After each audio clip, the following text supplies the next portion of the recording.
Welcome back to another episode of the Educational AD Podcast. We'll be right back with today's guest, but we want to say thanks to our podcast partners, the global community of women in high school sports, and We Coach. Both of these organizations have tremendous resources for your coaches and for you as an AD. So check them out. Go to wecoachsports.org.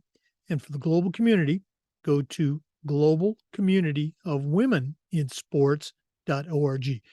Once again, there are two great organizations. You should be an ally.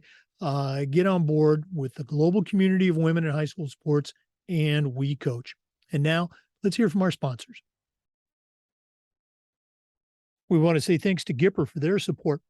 Go to Gipper.com and see how athletic directors are creating world-class marketing content for their school's social media channels.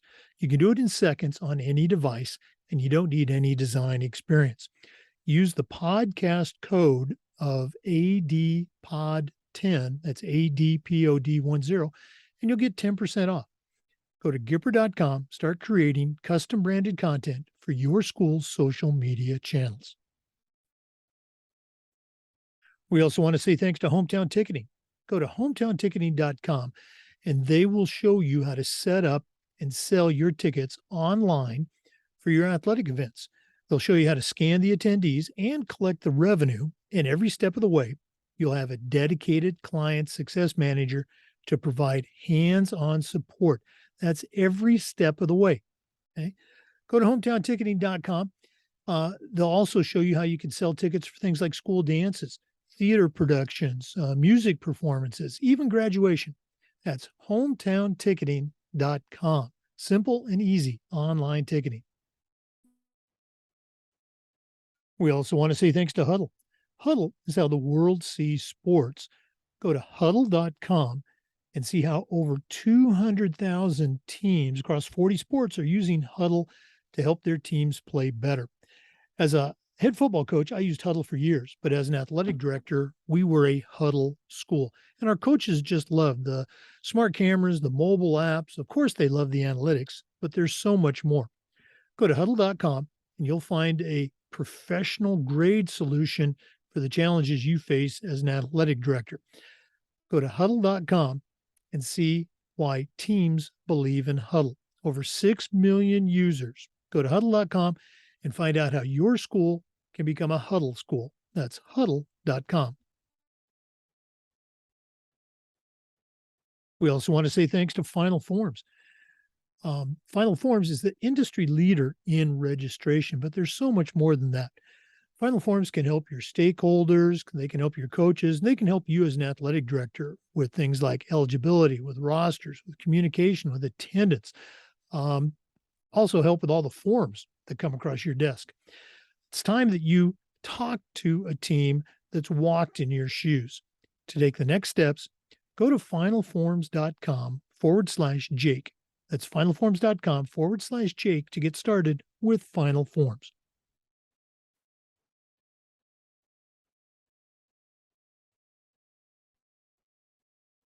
We also want to say thanks to SnapRaise. Go to snapraise.com and see how athletic directors and coaches are raising thousands and thousands of dollars with the SnapRaise program. Better fundraising makes better athletic departments. And with SnapRaise, there's no upfront cost. Your data is secure. And what's more important, it works. Our coaches use SnapRaise, and it was just fantastic. As an athletic director, I knew what was going on, but I didn't have to be involved. You can put the SnapRaise digital fundraising difference to work.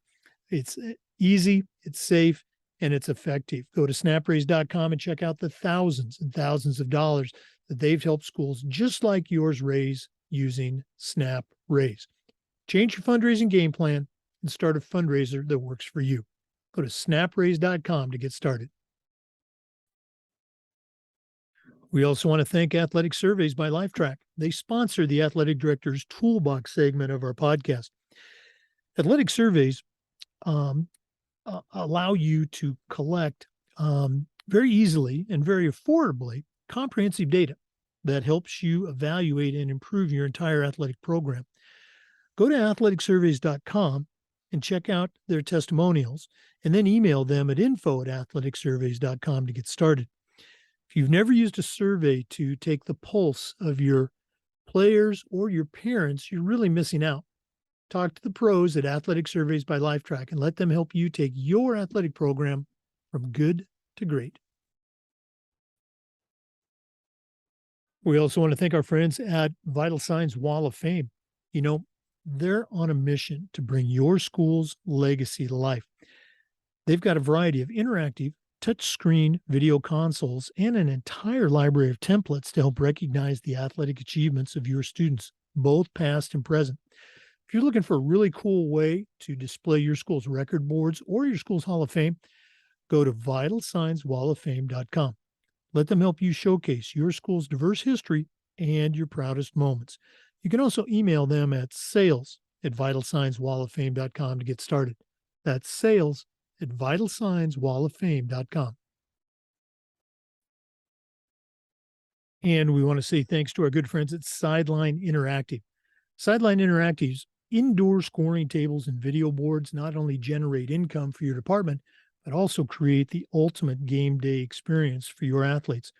Go to sidelineinteractive.com and check out their fantastic products and see exactly what they can do for you. You can also email them at sales@sidelineinteractive.com and schedule a live web demo and see their tables and boards in action. That's sales@sidelineinteractive.com. Check them out today, and their customer service is just outstanding. Sidelineinteractive.com.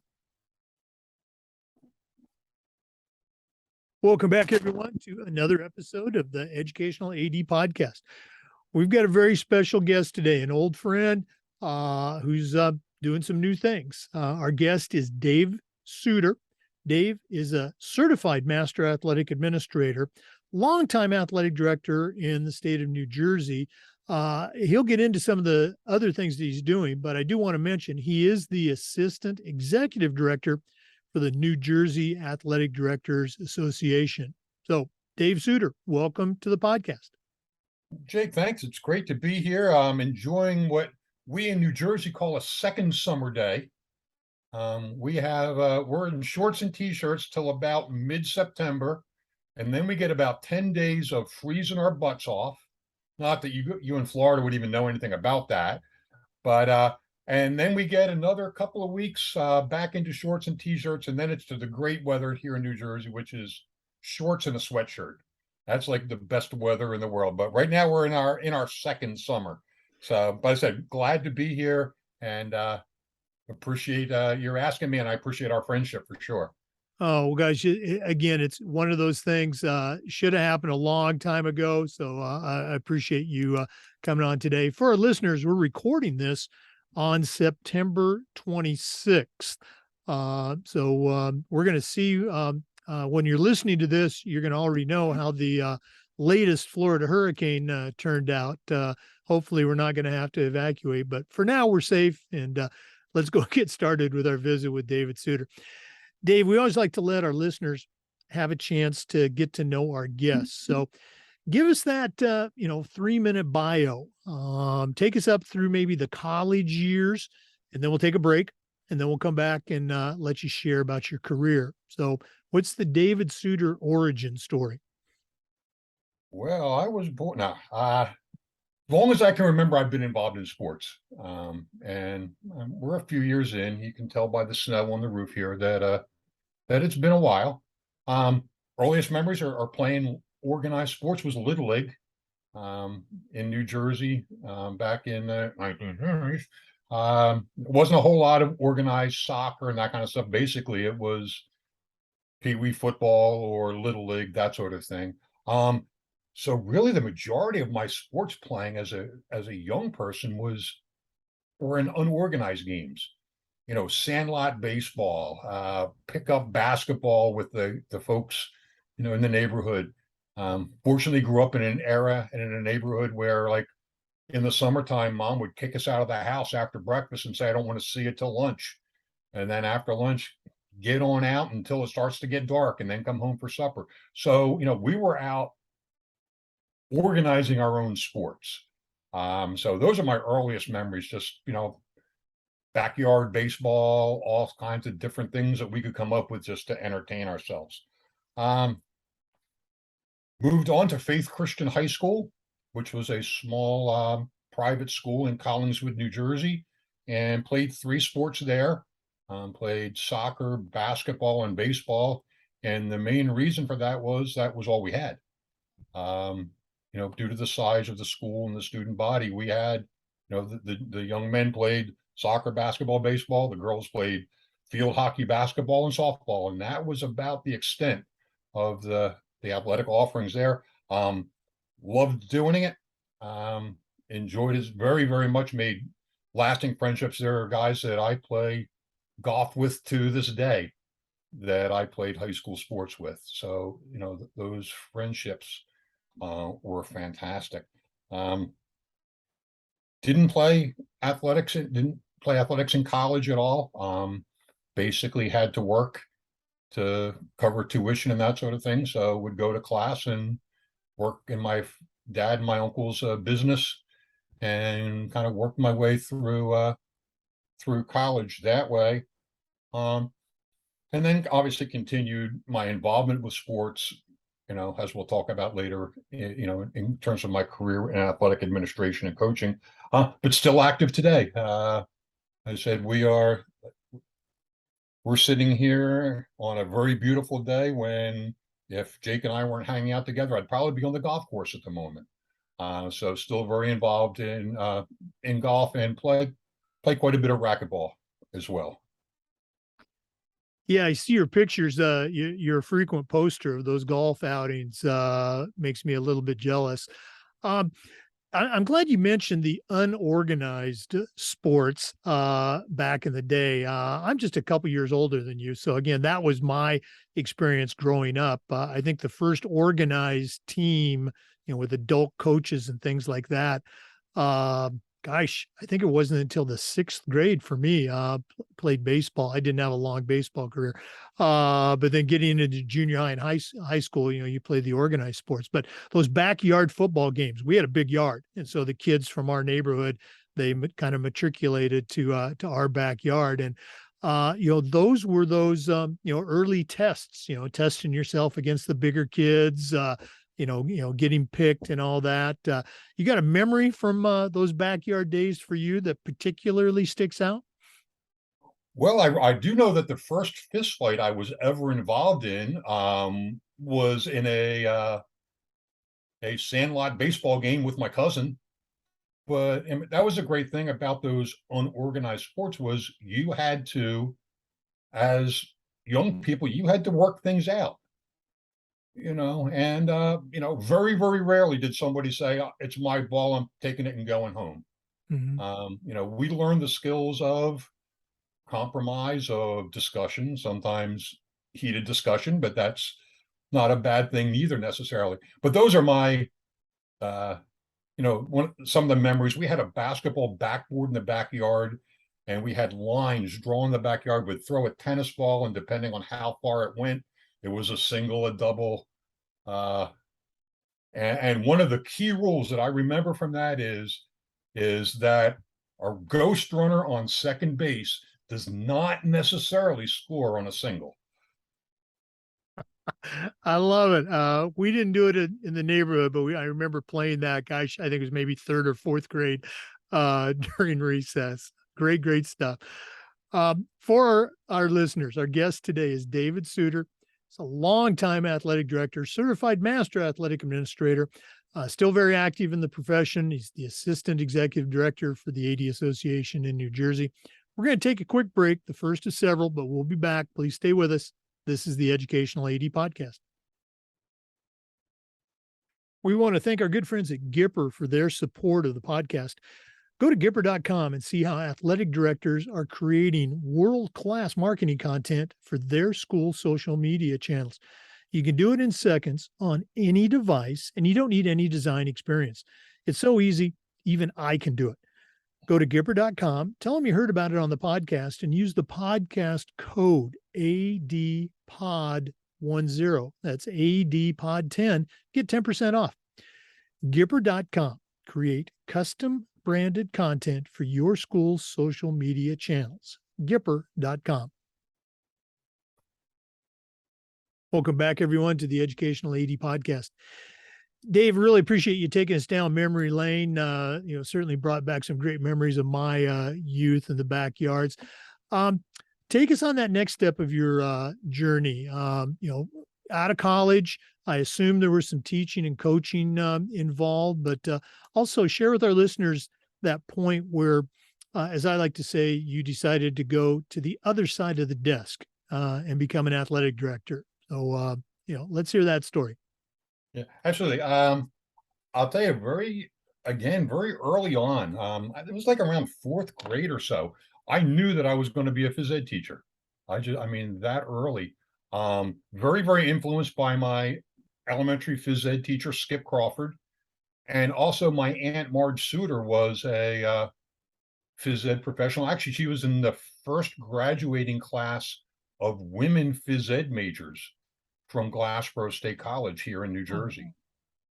So both Skip and my Aunt Marge were Glassboro State graduates, and since I wanted to be a phys ed major, I went to Glassboro State. Now Rowan University. Graduated there, and in 1984, I took my first job. I actually went back to my alma mater, my high school. I went to Faith Christian School, served as the phys ed teacher for K through 12. As well as I was the men's basketball coach. Eventually, over a couple of years, I became actually, I guess it was the very next year, they asked me to be the dean of students and the athletic director, as well as the K to 12 phys ed teacher and the men's basketball coach. And that kind of whetted my appetite a little bit for the field of athletic administration. Again, small school, small conference. It wasn't an overly time consuming job, but again, it kind of piqued my interest a little bit. Then in 1987, I got the opportunity to transition into public education and came to Salem High School as the teacher of physical education and driver education, and also was primarily, or not primarily, but additionally was hired to be the men's varsity basketball coach. So spent 11 good years as a health and phys ed teacher, coached men's basketball that whole stretch of time. Also did a little bit of football coaching just because they needed a body, not because I knew that much about football necessarily. And also spent quite a few years as the JV baseball coach until the dream coaching job opened up in 1996 when I was able to step in as the varsity golf coach. There is no coaching gig in the world better than being the varsity golf coach. You get to play golf every day and they still throw money at you. So in 1996, did that for about 3 years until 1998. The superintendent of schools came and said, "Hey, Dave, our athletic director is retiring. We'd really like you to step into that role when he retires." Which, again, I had my interest piqued prior. I was like, "Oh, that's really cool." And he goes, "Yeah, you need to have a master's in supervision in order to assume that role, which is a requirement here in the state of New Jersey." So I actually did a master's degree in supervision with an emphasis on athletic administration in 16 months. Um, Blessings to my wife for putting up with me during that period of time, but was able to complete the coursework and stepped in July 1, 1999, stepped in as the director of athletics and student activities at Salem High School. As I used to say, that was my transition over to the dark side. You said the other deck. I just call it going over to the dark side in terms of administration and that sort of thing, and really continued there until October 1st, 2014, which was my retirement day, which lasted all of about 6 months. And then was contacted by another school district in South Jersey. They were looking for an interim athletic director. So after some negotiations of time and that sort of thing, stepped into that role for a few years. Again, decided it was time to retire. 3 months later, couldn't do it. And then stepped in to a position at Rowan University, class first state now, Rowan University, where I'm very happy to be a member, an adjunct faculty member of the health and phys ed department. I teach classes in elementary physical education, in K to 12 curriculum design, and when needed, I go out into the field and supervise some student teachers.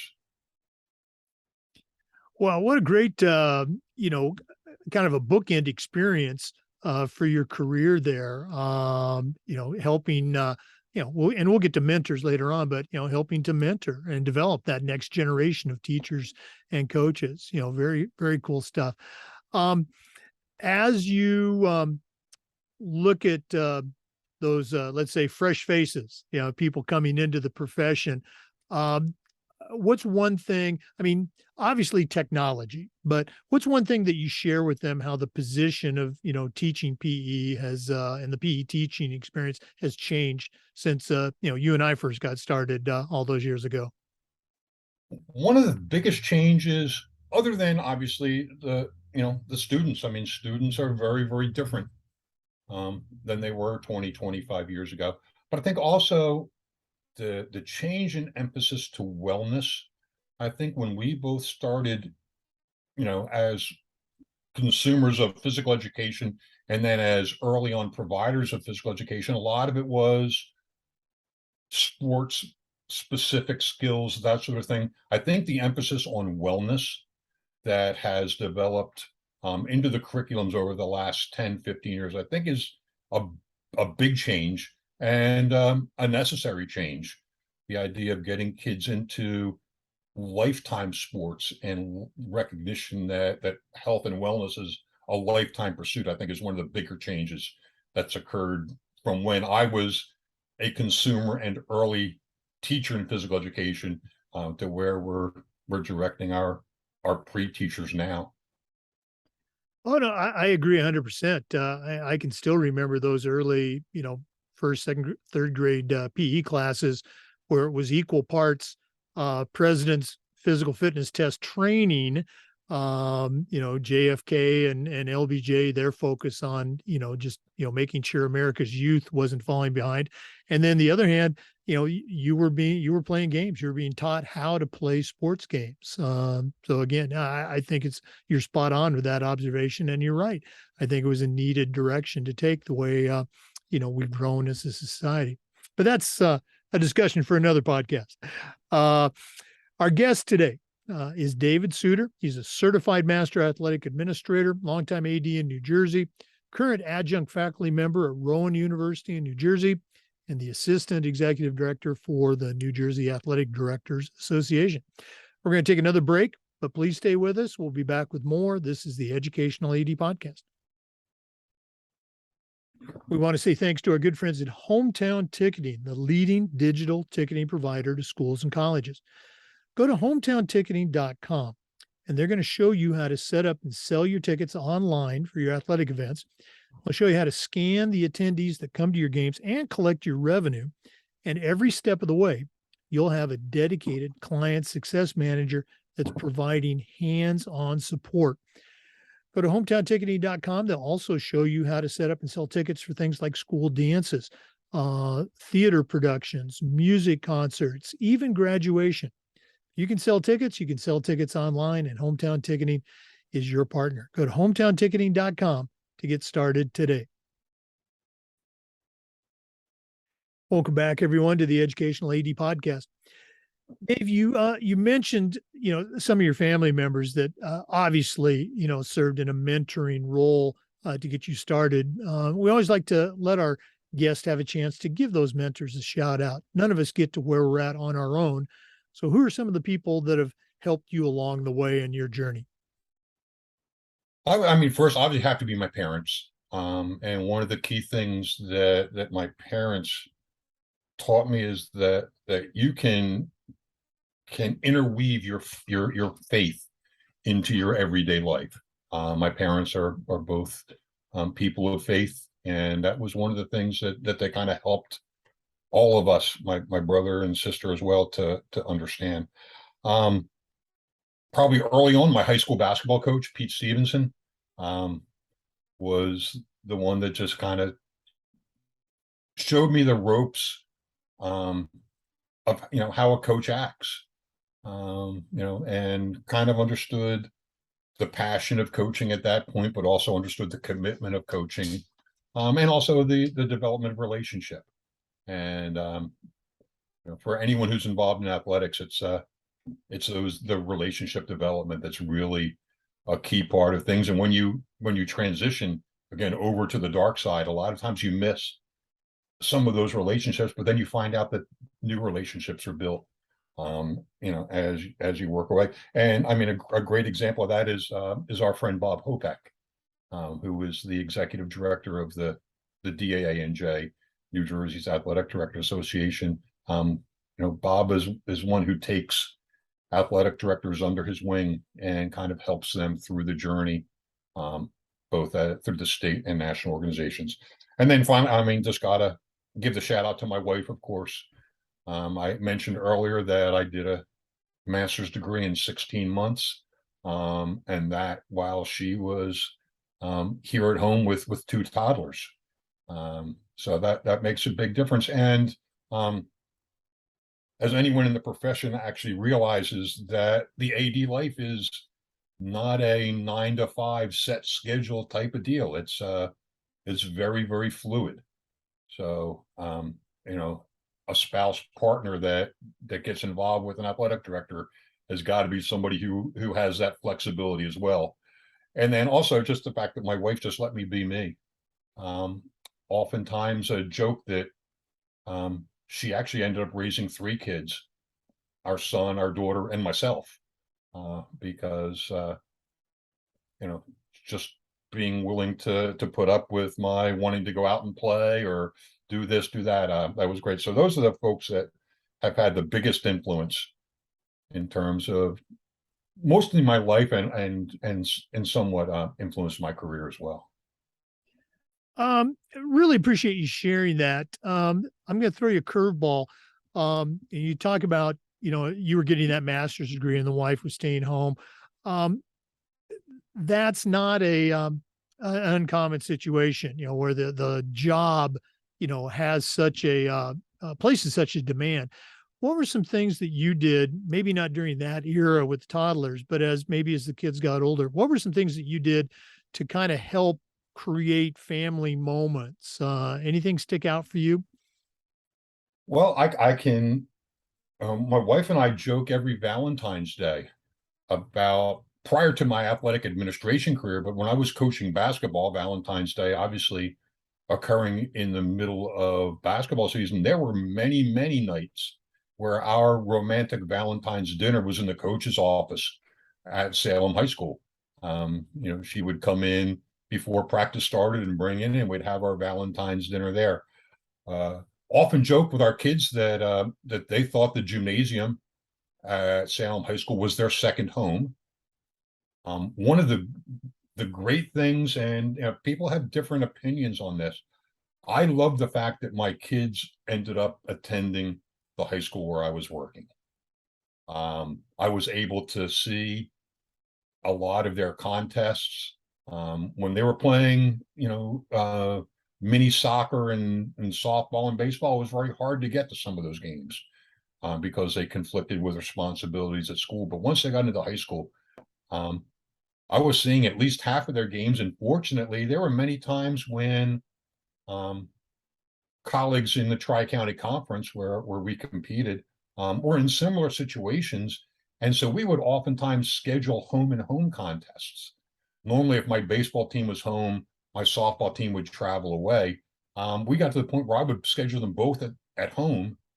And that way I could pop back and forth at least between the fields and watch both of them compete. And then when they were both away, I could actually take the afternoon off, travel, to the away site and actually get to watch them a little bit more as well. So we tried to make as many opportunities of being together as we could. Don't know how many of the folks that are listeners to your podcast are from the Northeast section of the United States, but Section 1 has every summer they have what they call the Summer Institute, Mhm. which is a professional development program for athletic administrators, and it's up on Cape Cod, and it's always billed as a family situation. So as an athletic administrator, we would go up, take the family, we would do classes, they would go to the beach, and then we would have the evenings to spend time together as well.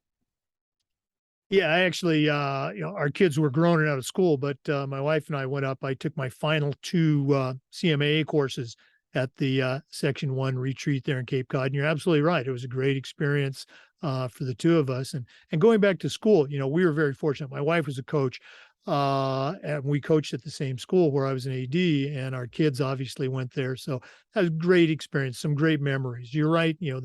There's just some events you just can't make, and you do the best you can, but trying to turn it into a family experience definitely is the right way to go. For our listeners, our guest today is David Suter, Certified Master Athletic Administrator, longtime athletic director in the state of New Jersey. We're going to take another break, but we'll be back. This is the Educational AD Podcast. We want to say thanks to our good friends at Huddle. Go to huddle.com. Huddle is how the world sees sports. Over 200,000 teams across 40 different sports are using Huddle to help their athletes play better. As a football coach, I used Huddle for years, but as an athletic director, we were a Huddle school. And our coaches just love the smart cameras, the mobile apps. Of course, they love the analytics, but there's so much more. Huddle is also built for every level of play, from club and youth teams all the way through high school, colleges, and even the pros are using Huddle. Go to huddle.com and see how teams believe in Huddle. Over 6 million users can't be wrong. Go to huddle.com and see how your school can become a Huddle school. That's huddle.com. Welcome back, everyone, to the Educational AD Podcast. Our guest is David Suter, Certified Master Athletic Administrator from New Jersey. Dave, you and I have been doing this for a long time. Obviously, we're both retired, but we have a lot of young listeners, a lot of young ADs, even new ADs. And I think it's important for them to hear about the journey that we all take with our state association and with the NIAAA. So share a little bit. How'd you first hear about the New Jersey Association? How'd you get involved? And how did that lead to your NIAAA involvement? Well, as I mentioned before, when I was asked to prepare and take over the role of Director of Athletics and Student Activities at Salem High School, the previous athletic administrator was a DAA and a J member. So it was just kind of just what you did in terms of being involved. And I got to throw a quick one in here. I got a shout out to the DAA and J because it is the oldest Athletic Administrators Association in the United States. Got to just throw that little plug in there. But got involved with the DAA&J pretty early on. Served as a conference workshop presenter. I think either my second or third year as an athletic administrator, and continued to do that. And was involved with, just interacting with some of the leadership of the State Athletic Association, and was fortunate enough in 2010 to be asked to join the Board of Trustees. Joined serving originally as a trustee for our local county. And then when I retired, was asked to remain on the board and started taking positions of leadership I was the conference and membership chair, and then eventually transitioned into the liaison for the New Jersey Athletic Directors Association with the NIAAA, became the professional development certification chairperson as well, and eventually in 2019 assumed position in a newly created assistant athletic or executive director position for the DAA&J. Now, in terms of the NIAAA, one of the things that I never had to worry about was deciding whether I was going to join the NIAAA, because New Jersey for a very long time has been a dual membership state. When you join the State Athletic Directors Association, you automatically join the National Interscholastic Athletic Administrators Association as well. So, that got me in. It was just kind of another card that sat in, another membership card that sat in my desk or whatever. And then in 2008, I had my opportunity to attend my first national conference. Attended the national conference in San Diego, California, and was absolutely bit by the bug, as it were. Haven't missed a national conference since. Looking forward to Nashville in a couple of months as well. So much to the point that in 2009, I actually I presented at the national conference a year later. So the first one was 2008, 2009. I presented actually a portion of my CMAA project. I used that as a presentation at the national conference. I had the opportunity again to present last year, and really enjoyed doing that. But other than that, being a member of the delegate assembly, being a moderator, all these things, all those are just different opportunities to step in and serve where needed, which any organization needs. They need people to step and fill in, where that help is needed. Was very, very fortunate that our good friend Bruce Brown and Dr. David Hoke kind of led me onto the national faculty for LTC 723. So I was able to begin teaching that course at the national level. And with the unfortunate passing of Bruce, was asked to take over the chairmanship of that LTC. So I've been serving in that role.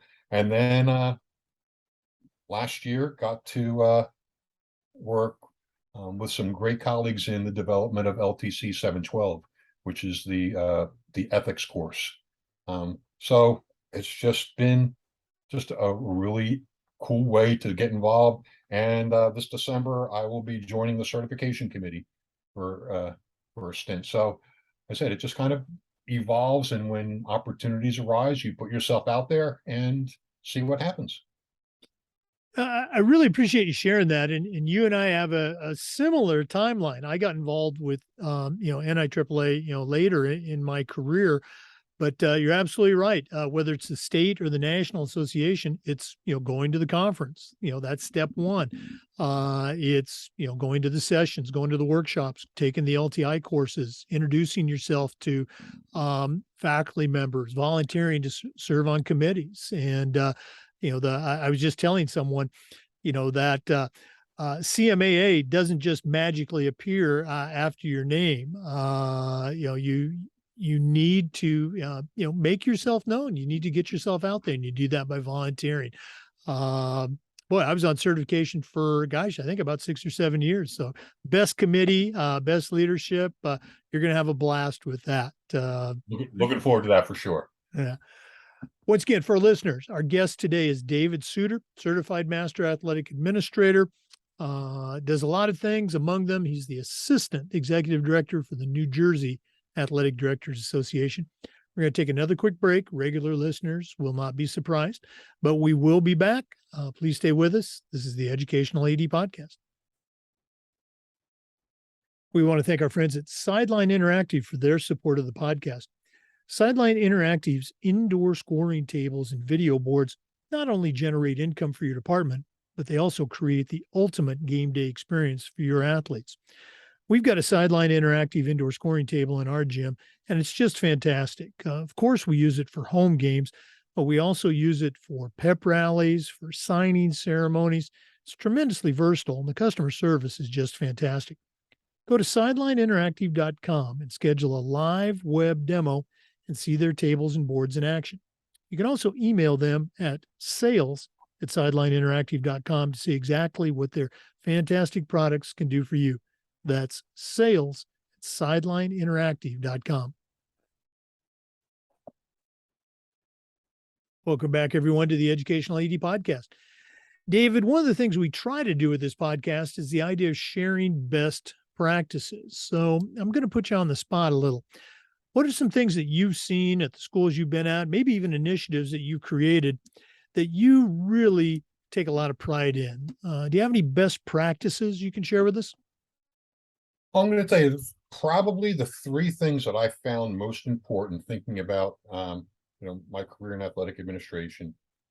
Um, was the first was the importance not only of my own professional development, but the importance of providing professional development opportunities for my coaches. As an athletic administrator, I think you really need to be that person that is leading in professional development. Unfortunately, um, or maybe fortunately, depending on your perspective, I guess, a lot of knowledge is disseminated over YouTube. There's a lot of great YouTube coaching channels that our coaches can get information from, but they really need to go to in-person clinics and professional development opportunities to help work on not only developing their technical and tactical skills, but also working on those skills of developing relationships within their sport. Um, one of the things that we did, we made sure that we put money budgeted every year for our coaches to travel to clinics. Um, again, it's very easy sometimes and convenient to sit there and click on the computer button and watch a video, but you don't learn from the experience of being with other people and being able to pick their brains like you do when you go to in-person type of situations. The second is that whether it's a school that you are transitioning into administration from or moving into a new school, you have to learn about that school. And one of the things you need to do is you need to help embrace the traditions of the school. Recognizing the fact, especially in our community, where I had the opportunity to teach and also serve as an AD, the school was very central, and understanding the traditions that were involved. Salem High School and across the way, Woodstown High School have the third oldest high school Thanksgiving Day football rivalry in the state of New Jersey. We're up over 110 years. I'm not sure exactly what the date is of consecutive Thanksgiving Day football games being played. So, those kind of traditions need to be embraced. Our homecoming every year, a lot of our classes set up their class reunions around homecoming weekend, which I think is a great tradition. And then certainly you need to celebrate those people from your school that have been successful and hold them up as role models whenever you can. Great football player Lydell Mitchell, who went to Penn State and then played for the Baltimore Colts for 10 or 11 years, was a Salem High School graduate. So whenever we had the opportunity, we would bring Lydell in to talk. And excitingly, kind of the bookends, if you will, currently for the Indianapolis Colts, and we won't go into how that move occurred, but currently for the Indianapolis Colts running back Jonathan Taylor out of Wisconsin, and now playing for the Colts as well, was a Salem High School graduate. So the opportunity to celebrate and the accomplishments and use them as potential role models for our kids is great. And then the third thing I think any athletic director needs to do is you need to develop a spirit of hospitality. When somebody comes to your school, you need to make them feel like they're coming into your home. They're our opponents. They're not our enemies or whatever. They need to feel like they're being welcomed as part of the experience. I probably should have given a shout out to my grandmother, who was an immigrant from Ireland and came over. And one of the big things that she always taught us was there's always room around the table for someone else. One of her favorite expressions was, if you want to come over supper, we'll throw an extra cup of water in the soup. Just the idea that you need to be demonstrating hospitality, to be welcoming. So I'd say the three big things, best practices are make sure you're educating your coaches, embrace the traditions of your school, and be hospitable, make people feel welcome when they come to your facility. Boy, those are all great ideas. And I'm a big fan of, the traditions, the history. And, I've been fortunate to be a part of two startup schools. And I would always tell our kids and our parents, hey, we're making history right now. So very cool stuff.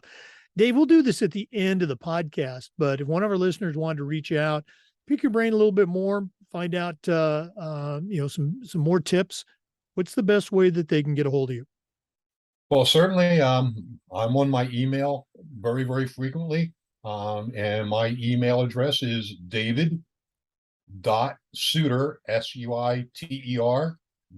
.CMAA @gmail.com. Would love to hear from folks. I love sharing thoughts, opinions, and I would be glad to have someone reach out and just say, they listened and, pick something up, at least that one little nugget. That's what we talk about, getting that one nugget. So again, we'll do this at the end, but david.suiter.cmaa@gmail.com. Thanks for giving that out. We're going to take another break, but we'll be back. This is the Educational AD Podcast. We also want to say thanks to our good friends at Vital Signs Wall of Fame. They're on a mission to bring your school's legacy to life. If you're looking for a really cool way to display your school's school record boards for all your sports or your school's Hall of Fame, go to vitalsignswalloffame.com. They've got a library of interactive touchscreen consoles and templates to help recognize the athletic achievements of your students, both past and present. Let them help you showcase your school's diverse history and your proudest moments, and go to vitalsignswalloffame.com, or you can email them at sales@vitalsignswalloffame.com to get started. That's sales@vitalsignswalloffame.com. Welcome back, everyone, to the Educational AD Podcast.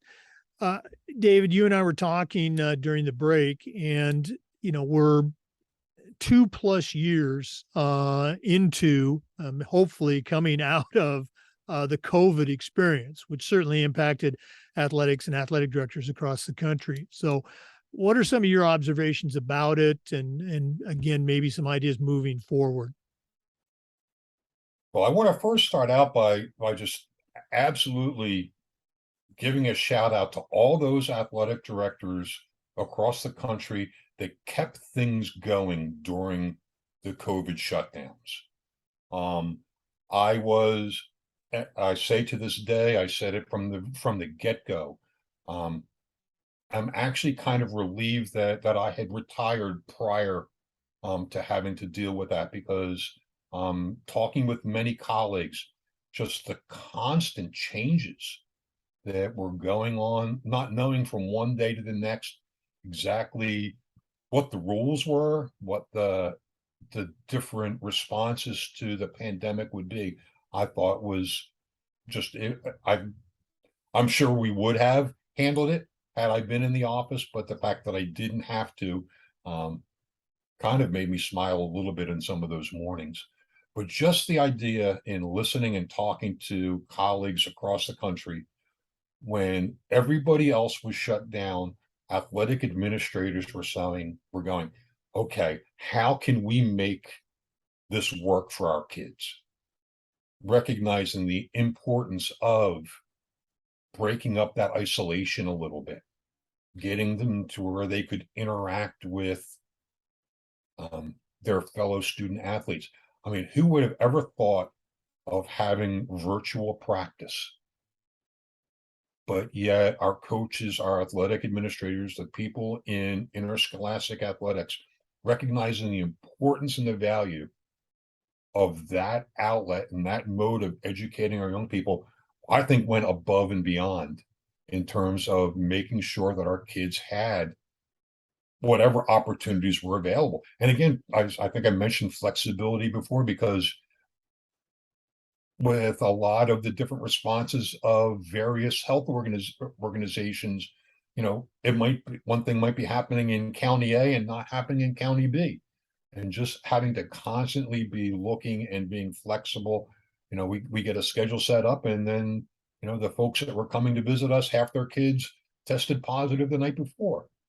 So just that flexibility that was demonstrated, I think was phenomenal. Um, hopefully we're getting into that post-COVID era.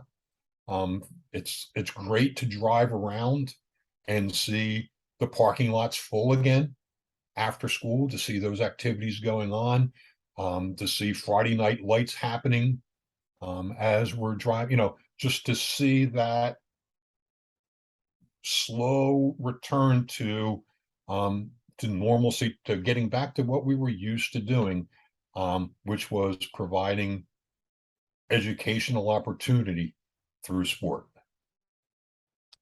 Yeah, you're absolutely right. I mean, two things come to mind as you were talking. One is, our own Florida's Lannis Robinson. He made the comment very early on in COVID here in Florida that he could think of no better person or leader to be addressing COVID than athletic directors who are constantly working.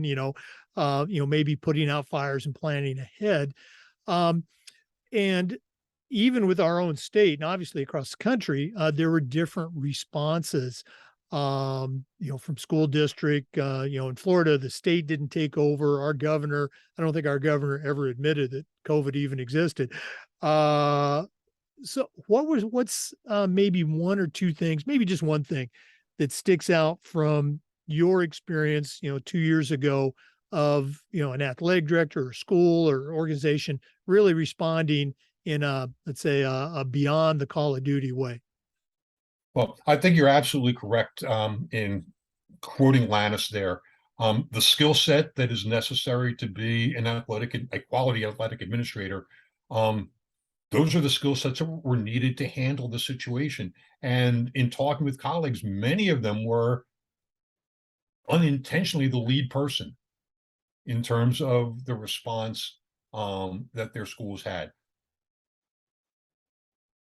Yeah, and Being at again, it's not surprising. I always say this, that next to academics, there's more kids involved in athletics than any other program at any school. So again, who better and who more appropriate than the athletic director to be that point person? Not that the ads, enjoyed that. I think I picked my retirement date at just the right moment. Exactly.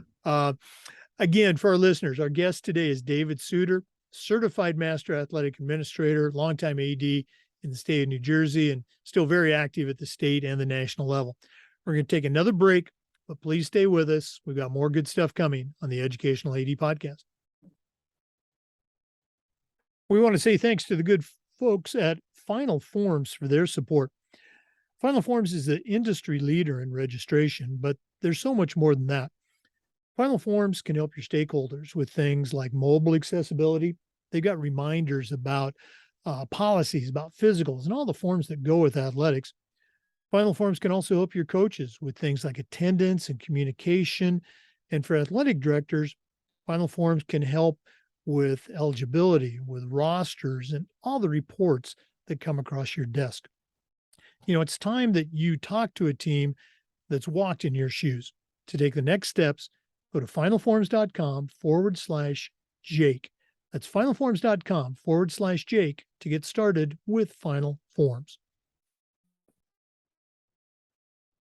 We also want to say thanks to Snap Raise. Go to snapraise.com and see how their fundraising platform can help you raise thousands of dollars. Get away from the fundraising headaches of the past. There's no upfront costs, there's no inventory, there's no selling. And what's more important, it works. Choosing the best fundraiser for you and your program is critical, and you can put the Snap Raise digital difference to work at your school. Our coaches used it, and it was just fantastic. As an athletic director, I knew what was going on, but I wasn't involved. Go to snapraise.com and check out the thousands of dollars that they have helped schools just like yours raise using Snap Raise. Change your fundraising game plan and start a fundraiser that works for you. Go to snapraise.com to get started. Dave, I've seen this topic discussed a lot recently on a couple different formats. And, you alluded to it during one of our breaks, the officials shortage. It's occurring, in every state, in every sport. I still work as a high school basketball official and work as a high school and college track official. So I know some of the challenges out there, but for our listeners, what's your take on it? And do you have any advice on how we can get more officials involved and bring them back? And once they get back, keep them there? Yeah, was thinking originally. My thought was how COVID impacted the availability of officials. But then thinking about it a little bit, realized that official shortage was just really exacerbated by COVID. It was actually occurring prior to the coming of the pandemic. One of the things I noticed as a working athletic administrator was that there were very few young people were getting into um, secondary sport officiating, and it was, you know, to recognizing to the point that our officials pool was aging out, essentially. No disrespect intended, but some of these guys weren't moving like they used to move. And it impacted, in some cases, it impacted the quality of the officiating. So even back when I was, actively involved in athletic administration, there were those efforts to try to get kids to work high school sports. One of the things that we do at Rowan University now is encourage our undergraduate students to take a look at some of these athletic officials organizations. Many times they can get out, they're done classes by 1:30, 2 o'clock. It's very easy to go get to a local school, and the money's not it's not great, but it's still not bad, especially if you're a college student. So I think the idea of getting people involved younger is really important. I think the second thing as athletic administrators, we have to talk to our parents and get them to understand that those men and those women who are out there blowing the whistle on that field are in there because they love kids and because they love the game. And you've heard discussions, I'm sure in Florida as well. Many of the folks who are getting out of officiating are getting out because of the abuse they take from parents and coaches.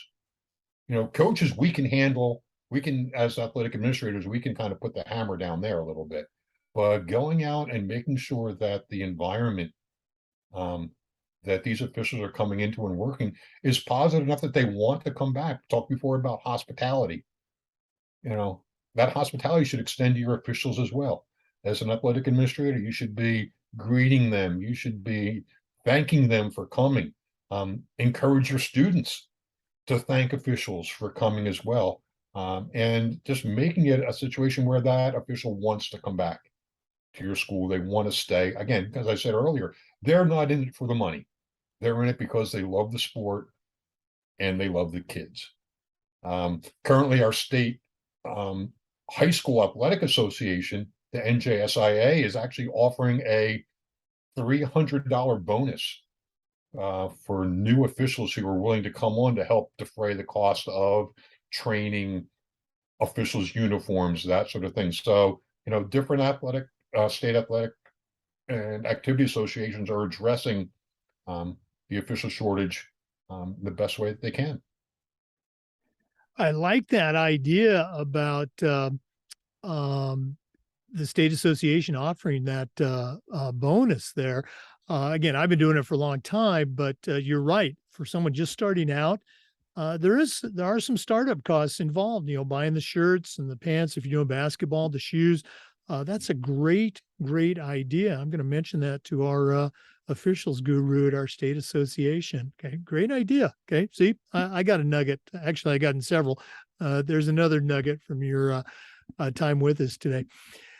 Dave, this has been really cool spending time with you and finding out a little bit more about you, but we're not done yet. We always wrap up with our athletic director toolbox segment. So we're going to take one final break. We're going to hear from Athletic Surveys by LifeTrack, who sponsored this segment. And when we come back, we're going to find out what David Suter, certified master athletic administrator, is going to put into his new AD toolbox. Please stay with us. This is the Educational AD Podcast. We want to say thanks to Athletic Surveys by LifeTrack for sponsoring the Athletic Director Toolbox segment of our podcast. Athletic surveys are a quick, easy, and affordable way for you to collect comprehensive data that allows you to evaluate and improve your entire athletic program. At my schools, we use surveys for just about everything, for teachers, for coaches, even kids and parents. And the information that came back on these surveys was almost always over the top positive. But the surveys also allowed that squeaky wheel parent to vent a little bit. And sometimes they'd share a small problem that you could address and keep it from turning into a big problem because you didn't know about it, because you hadn't done a survey. Go to athleticsurveys.com or email them at info@athleticsurveys.com to get started. If you've never used a survey to take the pulse of your parents or your student athletes, you're really missing out. Talk to the folks at athleticsurveys.com and let them help you take your athletic program from good to great. Well, welcome back, everyone. We've been spending time with David Suter, a certified master athletic administrator, a longtime AD in the state of New Jersey, and still very active at the state and national level. Dave, you certainly know your way around the world of athletics, but right now I'm going to challenge you to send out a brand new athletic director on their very first job. But I'm only going to let you put 3 things in their toolbox. What 3 items are going to go in Dave Suter's athletic director toolbox? Okay, well, I broke this down into 3 different things. I've got a professional tip, a personal tip, and a practical tip. So professionally, I'm going to say, even as a new athletic administrator, I know the job seems overwhelming sometimes. You still need to get involved. You have to put yourself out there and recognize the fact that the reason that you are being able to be successful in your job is because the people before you stepped out and got involved. So be prepared to start giving back as soon as you possibly can. It may only be at your conference level to begin with, but eventually work your way into positions of leadership and volunteering statewide, and then eventually let that develop into relationships nationally as well. It's amazing how many folks you meet from various states around the country that are going through the same thing you are. So your problems are not necessarily just in your little building, and you can gain a lot of knowledge by sharing with other individuals and by learning from them as well. My personal tip is, remember that being an athletic administrator is your job. It's not your life. You've got to make sure you've got to make time for faith. You've got to make time for family. Those things which are the core of your existence have to have priority. Your job is going to be there. And if for some reason your job isn't, you can't do your job, they're going to find somebody to do the job. You need to make sure that you are making your faith and your family, those things that make you, that they stay a priority in your life. Don't let the job take over, because it can if you let it. So be intentional about keeping those things to the forefront. And my practical piece of advice is, I tell this to every year at our new athletic directors workshop in New Jersey, is don't eat lunch at your desk. Make that middle of the day the one time you get up, get out of the office, whether it's to go take a walk around campus, whether it's to jump in your car and go sit by the river and eat your sandwich there. Do something that breaks your day where you're making some time for yourself in the middle of that day. So again, my things are professionally get involved, personally, don't let the job take over. And number three, practically get up, get away from your desk at lunchtime. Don't eat there, go have lunch somewhere else. Well, great advice. It's no surprise you'd encourage ADs, young ADs, new ADs to get involved, but also those other components, and I love the way you couch them, in your matrix there. Great stuff. Once again, for our listeners, and listeners, I encourage you to reach out. You've got a great resource here. How do they get a hold of you, Dave, if they want to find out more? Again, the easiest way is via my email, again, which is david.suiter, that's SUITER, .CMAA@gmail. You could also find that email address on our state athletic website, DAANJ.org. You could probably find a picture of a very younger me on that webpage with a link to my email as well. And for our NIAAA member listeners, that information is also on the NIAAA portal. Another great way to stay in touch with our athletic directors. David Suiter, thanks so much for spending time with us on the Educational AD podcast, and all the best moving forward with your many activities. Jake, thank you. I've really enjoyed spending this time together, and look forward to seeing you in Nashville. Oh, absolutely, my friend. We will find time to have a beverage or two. For our listeners, the Zoom recordings of every interview get uploaded to the Educational AD Podcast YouTube channel. We appreciate you listening today. Come back just about every day for new content on the Educational AD Podcast. We'll see you next time. Hope you've enjoyed this episode. Some really good nuggets from Dave Suiter. As always, we want to thank our sponsors, and we want to give a shout out to our partners, the Global Community of Women and We Coach. Check out these two great organizations. You should be involved in We Coach and the Global Community of Women in Sports. Great resources for you, great resources for your coaching staff. Take care. We'll see you next time on the Educational AD Podcast.